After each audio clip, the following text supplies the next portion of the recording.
డబ్బు, అనారోగ్యం, ఉద్యోగం, వ్యాపారం, అప్పులతో బాధపడుతున్నారా? మీకోసమే మేనిఫెస్టింగ్ మిరాకిల్స్ 11 డేస్ ప్రోగ్రామ్. నమస్కారం అలగరి రవీంద్రనాథ్ గారు. నమస్తే అండి శ్రీ గారు. భార్య పెట్టే వేధింపులకి ఎంతో మంది భర్తలైతే రకరకాలుగా సమస్యలైతే ఎదుర్కోవడం మనం చూస్తున్నాం. వాటికి సంబంధించి రీసెంట్గా ఎన్నో వీడియోస్, వాళ్ళకి సంబంధించిన చట్టాలు ఎలా ఉంటాయి ఇవన్నీ కూడా మనం మాట్లాడుకోవడం జరిగింది. అండ్ అలాగే నిన్న భార్య పెట్టే వేధింపులు తట్టుకోలేక ఒక సైంటిస్ట్ లెటర్ రాసి మరీ సూసైడ్ చేసుకున్న వార్త మనం వింటూ ఉన్నాం. అసలు ఆ కేసు ఏంటి, దానికి సంబంధించిన వివరాలు ఏంటి, లెటర్ రాసి మరీ చనిపోవడానికి గల కారణాలేంటి, ఇంతకీ ఆ లెటర్లో ఏముంది సార్? భార్యల చేతిలో ఇబ్బందులకు గురవుతూ ఆ బాధలు చెప్పుకోలేక అనేక విధాలుగా మానసిక, శారీరక, ఆర్థిక, సామాజికంగా నలిగిపోతున్న భర్తలు వేల సంఖ్యలో ఈరోజు ఉన్నారు. కోర్టుల్లో చూసినట్లయితే చెప్పుకోలేకపోతున్నారు. అనేక చట్టాలు వాళ్ళకు మాత్రమే సపోర్ట్గా ఉంటూ భర్తలకు మాత్రం పూర్తిగా ఎటువంటి చట్టాలు లేకుండా చేతులకు సంఖ్యలేసినట్టుగా ఈ సమాజం ముందు ఒక దోషిగా నిలబడిపోతున్న సంఘటనలు రోజుకొకటి వింటున్నాం. రీసెంట్గా నేను జరిగిన సంఘటన గుండెని కాస్త బాగా కలచివేసేసింది శ్రీ గారు.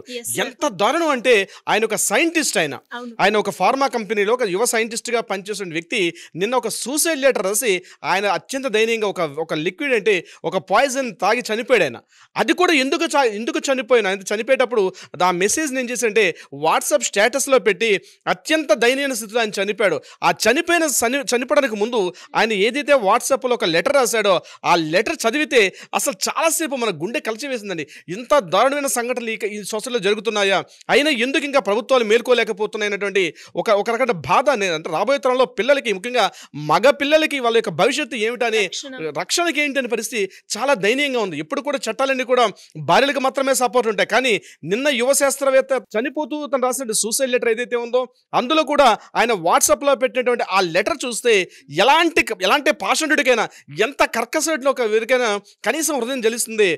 సిరి గారు, నేను ఆ లెటర్లో చివరి పంక్తులు నేను మీతో వినిపించే ప్రయత్నం చేస్తాను. Sure sir. నా భార్య నా చావును కోరుకుంటుంది. తమ్ముడు నన్ను క్షమించు. మేధా జాగ్రత్త. విడాకుల సమయంలో పిల్లలు ఆడవారి ఆస్తి కారాదు.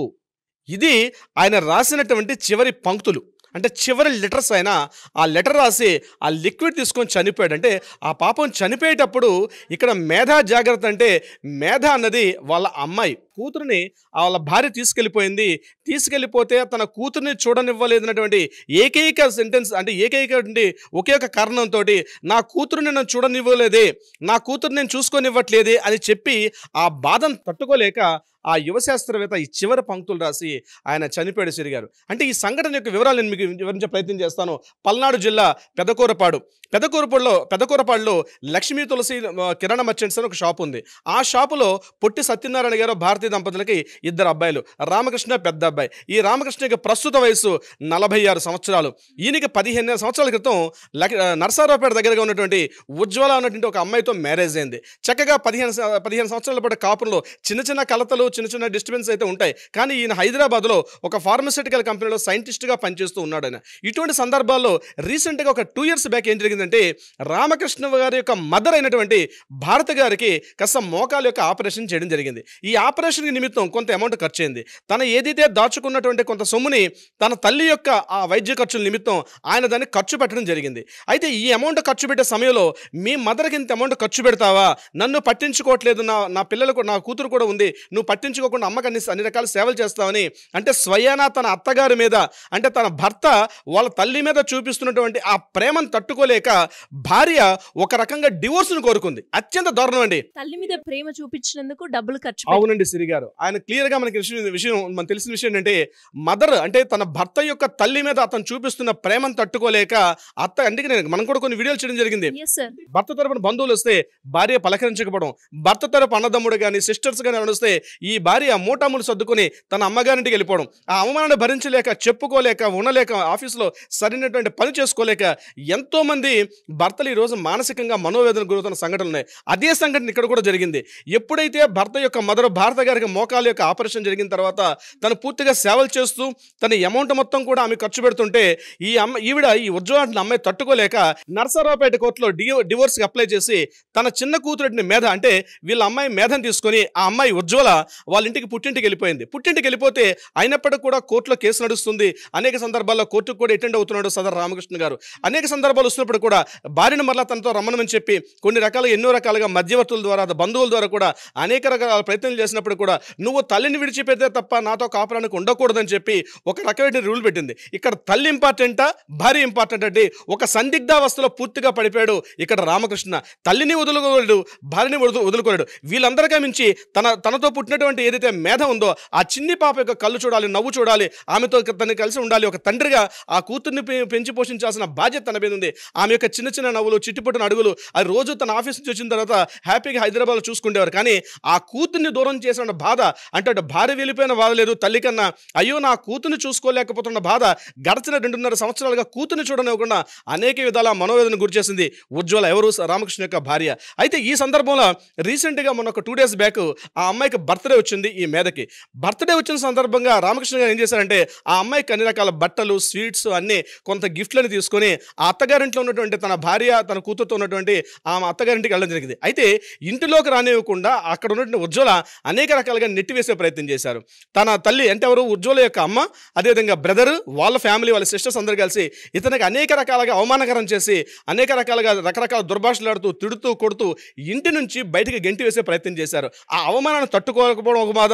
ఇంకొకటి అంటే తన కూతురు ముందే ఈ అవమానం ఇంత దారుణ సంఘటన జరగడం, అది కూడా కేవలం చూడనివ్వకపోవడం. ఆ అమ్మాయి పాపం కిటికీలను చూస్తుంటే కూడా చూడనివ్వకుండా ఆ తల్లి ఎంత బాధగా పెడుతుంటే ఈయన తిడుతున్న తిట్టులు కూడా భరిస్తున్నాడు. కానీ చిట్టచివరిగా నా కూతురుని ఒకసారి చూపించమని చెప్పి అనేక విధాలుగా ప్రాధాయపడ్డాడు ఈ తండ్రి రామకృష్ణ గారు. అయినప్పటికీ కూడా ఆ తల్లి కనీసం మానవత విలువలు లేకుండా, కనీసం హ్యూమానిటీ వాల్యూస్ లేకుండా అత్యంత కర్కశంగా మెడపెట్టి బయటకు కండేసింది రామకృష్ణని. ఆ అవమానం తట్టుకోలేక అక్కడి నుంచి రామకృష్ణ మళ్ళీ బయటకు వచ్చి తిన్నగా హైదరాబాద్ వనస్థలపురం వచ్చి తన ఇంట్లో కూర్చొని దగ్గరకు ఒక లిక్విడ్ బాటిల్ ఉంటే, అలాగే తన సైంటిస్టు తన ఫార్మాస్యూటికల్ కంపెనీలో పనిచేస్తున్న ఒక వ్యక్తి తనకి ఏ కెమికల్ చేస్తే ఎలా నెగిటివిటీ వస్తుందో తెలుసు.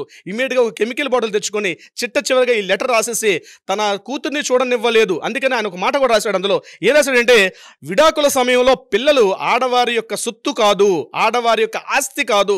అంటే పిల్లలపైన బాధ్యత తండ్రికి కూడా ఉంటుంది తప్పించి కేవలం తల్లి యొక్క ఆస్తి కాదు. నా వల్ల కూడా పుట్టారు, నాకు కొంత సంతోషం ఉంటుంది. పిల్లని చూసుకోకపోతే నేను అనేక విధాలుగా మానసికంగా బాధపడతాను అన్నటువంటి ఏదైతే ఉందో ఆయన చివరి పంక్తులు ఏవైతే ఉన్నాయో రాసాయో నిజంగా ప్రతి ఒక్కరు కూడా కంట తడిపించే సంఘటన అది. నిజంగా ఆ రాసి ఆయన వాట్సాప్లో పెట్టి ఇమీడియట్గా ఆయన చనిపోవడం జరిగింది. వనస్థలిపురంలో జరిగిన అత్యంత దారుణమైనటువంటి ఒక దుర్ఘటనగా చెప్పుకోవచ్చు. సరే, రేపు కేసులు, కోర్టులు వాళ్ళు విచారిస్తారు, వీళ్ళు విచారిస్తారు, కానీ పోయిన ప్రాణం మరలా తిరిగి వస్తుందా?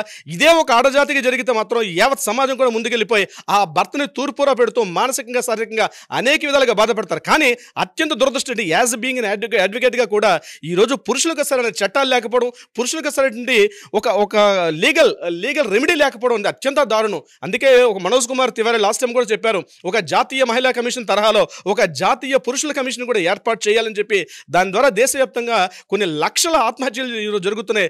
వాటికి కొంత ఫుల్ స్టాప్ పడే అవకాశం ఉంటుంది. అంతేకాకుండా న్యూట్రల్ చట్టాలు కావాలి. అంటే పురుషులకి కానీ స్త్రీలకు కానీ ఈక్వల్గా, అంటే పురుషులకు కానీ స్త్రీలకు కానీ ఒక సైడ్ కాకుండా ఈక్వల్గా చట్టాలని చెప్పి ఆల్రెడీ దేశవ్యాప్తంగా జరుగుతున్నాయి. కానీ రోజుకొక సంఘటన వింటుంటే అత్యంత దారుణం అనిపిస్తుంది. ఈ న్యూస్ చదివినప్పుడు నాకు నిజంగా ఈ న్యూస్ చదివినప్పుడు చాలా బాధ అనిపించింది. అంటే ఇంత కర్కశంగా కూడా ఉంటారా స్త్రీలు? ఇంత బయట చూడడానికి ఇంత అందంగా ఉన్నటువంటి అమ్మాయిల మాటున తెలియనటువంటి కర్కశత్వం ఉంటుందని చెప్పి ఈ న్యూస్ తెలుస్తుంది. కానీ ఆ యువ శాస్త్రవేత్త ఎంత మానసిక బాధపడి ఉంటారో తిరిగైతే తీసుకుని రాలేం కదా సిరి గారు. సో ఈ న్యూస్ చేయడానికి కూడా చాలా బాధపడుతూ చేస్తున్నాను సిరి గారు. ఎస్ సార్, మీరు అన్నట్టుగానే నిజంగా ఇది చాలా బాధాకరం. బికాస్ అంటే ఇప్పటి వరకు మనం ఇలాంటి సంఘటనలు కేవలం మహిళలే ఎక్కువగా ఇలాంటి సమస్యలకు గురవుతున్నారు అని అనుకున్నాం. కానీ ఈ మధ్యకాలంలో ఇప్పటి వరకు మనిద్దరం కలిసి ఇలాంటి ఇన్సిడెంట్స్ గురించి ఎన్నో చేశాం. అండ్ అందులో ఎస్పెషలీ సైంటిస్ట్ అయినప్పటికీ కూడా నా కూతుర్ని నేను కనులారా లాస్ట్గా కూడా నేను చూసుకోలేకపోయినా అన్న ఒక తండ్రి బాధ అయితే ఇందులో కంప్లీట్గా అర్థమవుతుంది. అండ్ మీరు అన్నట్టుగానే చట్టాలు కూడా అంటే తప్పు ఎవరు చేసినా కూడా వాళ్ళకి కరెక్ట్గానే శిక్ష పడాలి. నిజంగా అది చాలా దారుణం sir. Thank you so much. Thank you so much Siri గారు. సుమన్ టీవీలో మీ పర్సనల్ అండ్ బిజినెస్ ప్రమోషన్స్ కోసం కింది నెంబర్కి కాంటాక్ట్ చేయండి.